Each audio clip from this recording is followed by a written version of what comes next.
สบายดีข้าพเจ้าสื่อพงเนาะมื้อนี้ก็มีข่าวดีมาฝากอ้ายน้องทางสปป.ลาวเนาะไทยที่ยังเรียนม.ปลายอยู่ตอนนี้แล้วก็อยากเซ็งเทียบให้ได้วุฒิม.ปลายไว้ขึ้นเนาะ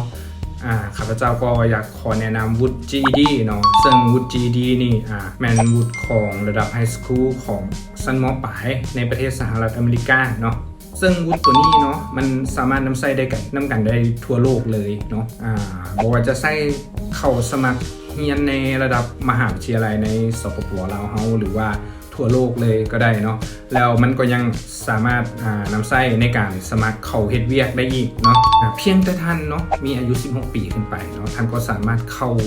เซ็นเทียบเอาวุฒิ GED นี้ได้แล้วบอกว่าท่านสิอายุ20 ปี30 ปี40 ปีท่านก็สามารถเซ็นเทียบเอาวุฒิ GED นี้ได้เนาะและข้อดีของมันก็คือเรียนจบได้ไวเลยนะท่านสามารถจบได้ภายใน1 เดือนเลยซึ่งมันจะหมายความว่าท่านบ่ต้องไปนั่งเรียน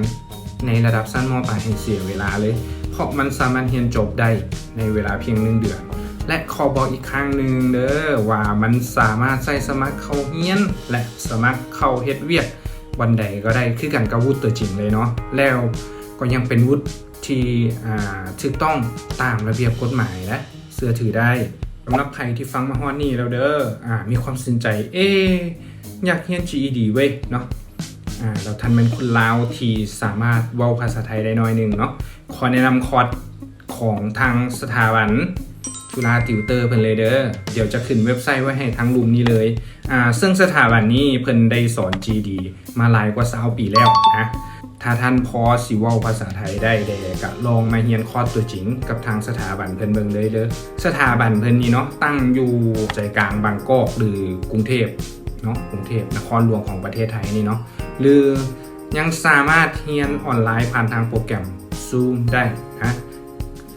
ซึ่งสามารถเรียนผ่าน Zoom ก็ได้เช่นกันซึ่งเป็นคอร์สที่ทำห้องผลได้เลยแต่ถ้าท่านเนาะเป็น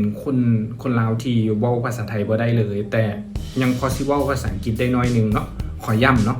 พอสิเว้าได้นะพอสิเว้าภาษาอังกฤษได้เนาะท่านก็ยังสามารถเรียนได้แต่มันจะเป็นคอร์สแบบตัวต่อตัวเนาะสามารถเลือกวันและเวลาเรียนเองได้นะผ่านทางโปรแกรม Zoom เนาะถ้าใครสนใจเดี๋ยวจะขึ้น QR Code พร้อม ID Line แล้วก็สแกนแล้วก็